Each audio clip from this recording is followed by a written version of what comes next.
Toujours en direct du CIMI, nous avons le plaisir de recevoir Fabrice Alouche, président de CBRE France.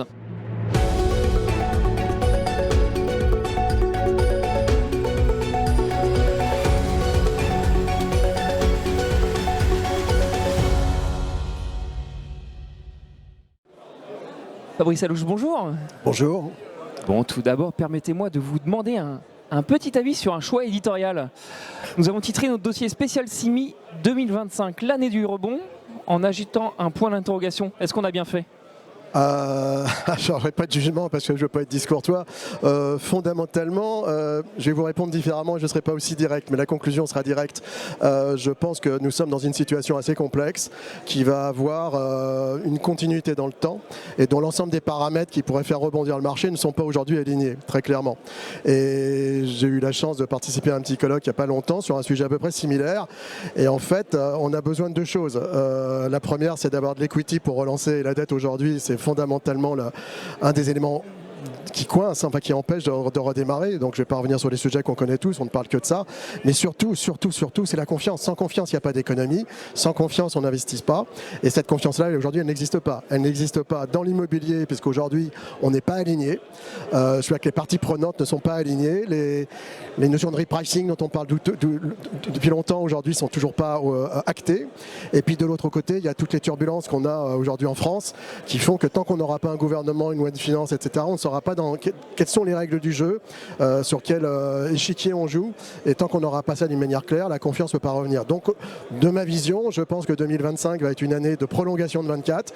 Le 1er janvier ne changera rien, parce que beaucoup me disent on change de... Non, ça ne changera rien. Je pense qu'on va avoir 6 à 9 mois de difficultés qui sont exactement celles qu'on connaît aujourd'hui. Et si on arrive à avoir une vision économique qui nous permet de retrouver cette confiance et qu'ensuite l'equity puisse être plus accessible. Je vous rappelle qu'en ce moment on gagne 5 centimes quasiment tous les jours. Bon, c'est un peu excessif ce que je dis, mais ça vient totalement empêcher le rebond que vous évoquez dans votre titre. Aujourd'hui, à l'instant T, quelle est votre vision du marché de l'immobilier d'entreprise en France ? Alors, c'est une question qui est très très large, donc il faut la segmenter au niveau de la réponse. Je dirais qu'il y a le capital et le cash flow. Le capital, c'est l'immobilier en tant qu'immeuble, et le cash flow, c'est le locataire, c'est le marché de la transaction. Alors, en termes de cash flow, on va peut-être commencer par ça, c'est peut-être le plus simple. On va dire qu'en termes de bureaux, on a vécu depuis la dissolution de l'Assemblée nationale, très bonne idée, Monsieur Macron, un grand ralentissement. On a eu un bridge sur les rentrées de demande, les visites bien évidemment qui vont avec, et donc bien évidemment, on pousse quelque chose de négatif devant nous. On a quand même depuis fin septembre, début octobre, une vraie reprise.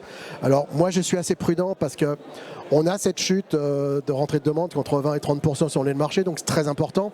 Mais quoi qu'il en soit, le porte-avions CBRE se porte bien et donc on capte des parts de marché supérieures. Donc nous, ça va plutôt bien en tant que CBRE, mais le marché est en régression.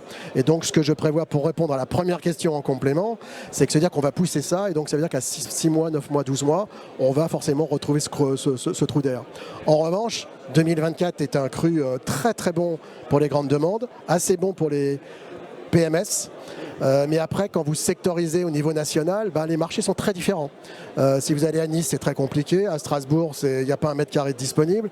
Vous allez à Nantes, c'est tendu. Vous allez à Bordeaux, il y a tout ce que vous voulez en mètre carré. Donc, il y a du challenge. À Toulouse, il n'y a plus rien. Donc, vous voyez, il faut analyser ça secteur par secteur. Ça, c'est pour le bureau. Donc, la vision pour 25, c'est qu'on devrait avoir quand même une continuité de cette activité-là aujourd'hui, l'année prochaine. Si on passe sur la logistique et l'industriel, et là, je parle toujours en leasing, on a comme un bon flux de transactions, pareil en réduction, mais ça tient plutôt bien. Donc voilà, le retail, c'est un marché qui est un peu plus tiny, très central. La centralité, c'est la clé de toutes nos recherches, on va dire ça comme ça. Après, si on bascule sur l'investissement, on va dire que l'investissement, pour côté positif, l'investissement locatif logistique est reparti, avec des taux qui sont plutôt à la baisse, donc ça c'est plutôt bien. Il y a peu de produits, il y a le ZAN, il y a beaucoup de complexité, ce qui fait que le produit logistique est très recherché.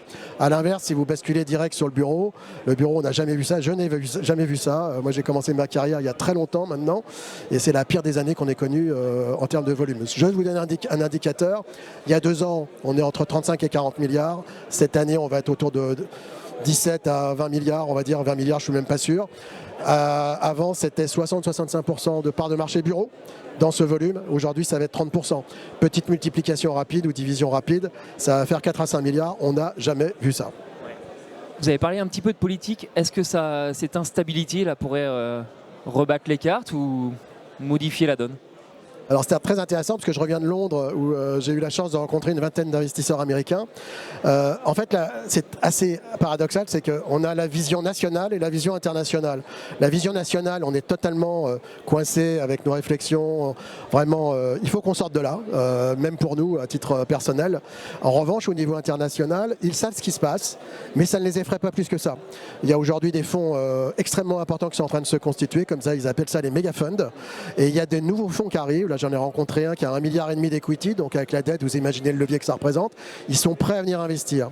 Et quand vous discutez avec eux, la première vision, c'est bien évidemment, si on quitte America, c'est d'aller sur l'Asie. C'est quand même l'Asie qui est prioritaire. L'Europe en second, bien évidemment, par Londres interposé comme d'habitude.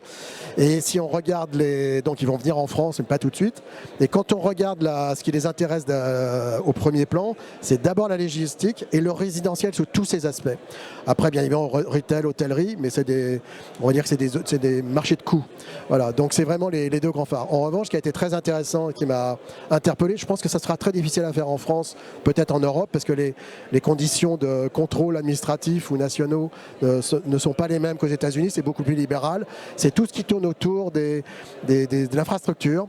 Et donc on voit aujourd'hui ces gens-là se verser pour acquérir des productions d'électricité, les égouts, enfin, tout ce qui est notion de l'infrastructure. Et donc ils sont en train de se jeter là-dessus aux États-Unis. Donc peut-être que ça va venir aussi en France. Juste Bill Gates vient d'acheter Stream Island qui a été fermé en 80 suite à tout ce qu'on connaît, juste pour contrôler les flux électriques. Voilà, donc l'industrie de futur. Pour finir, pour conclure, parlons un petit peu de CBRE France. Quels sont les axes de développement pour 2025 ? Avec tout ce qu'on vient de se dire, c'est déjà stabiliser le navire, donc on y arrive. Donc on va faire plutôt une bonne année. Alors c'est pas l'année que j'aurais espéré, mais globalement on va très bien se comporter. Pas les seuls. Oui, mais nous on se porte, je pense, un peu mieux parce que le volume.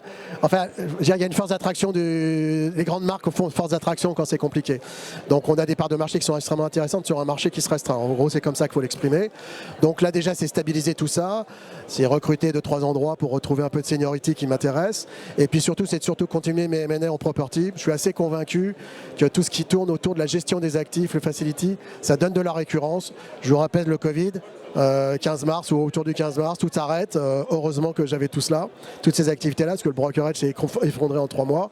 Et donc ça a été très rassurant. Et je considère aujourd'hui qu'il faut avoir des plateformes assez larges de PM. Et le PM est vraiment un objectif pour moi. Fabrice Alouche, merci beaucoup pour cet éclairage. Merci beaucoup. Et à très vite pour une nouvelle émission.